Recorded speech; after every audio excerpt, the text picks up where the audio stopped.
දීපු දෙයක් ගන්න නම් එපා. දුන්න දේ දුන්නම තමයි.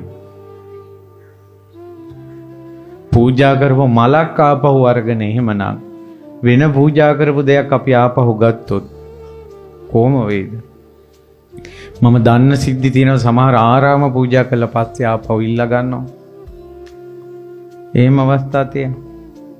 මලක් පුදලා ගත්ත ඒ කියන්නේ පිදුව පිනෙන් සැප සම්පත් ලැබෙනවා. ගත්තට පස්සේ ආයේ පල්ලහැටම වැටෙනවා. එකපාරම පෝසත් වෙලා එකපාරම පාරට වැටෙන්නේ. ඔය ඉන්දියාවේ එකපාරම ප්‍රසිද්ධ වෙලා ප්‍රසිද්ධ වේදිකාවලට ගෙනිච්ච අර මොකද රාණු මණ්ඩලද සතියෙන් ආපහු වීදියට වැටුණා. මෙහෙම උඩටම ගිහිල්ලා ආයි බිමට වැටුණා. ඒ සංසාරේ තමම් කරපු ඒවා. මහා හරසරින් මේ මඟුල් කාලා ඥාති 7 වර්ගෙම එකතු කළා මඟුල් කාලා මාසෙන් පළ ගෙදරින් කියලා පන්නන්නේ. අර තිබුණ සම්පත, අර තිබුණ ආදරේ, සෙනෙහස එක දවසින් වියලියන්නේ. අපි එක එක්කෙනාට ඇඟිල්ල දික් කළ චෝදනා කළාට අපිම සංසාරේ කරපු දේවල් නොවෙන්න පුළුවන්ද? අපිම කරපු දේවල්.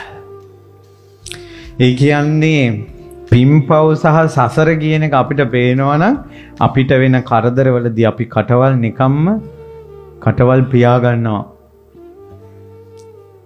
අපිට අපේ සසර පේනවා නම් ගල් මුල් වදිද්දී කට පියා ගන්නවා. හොඳට පේනවා ඒ ගල එනකොට උඹ මොකක්ද ඒකට කළේ කියලා.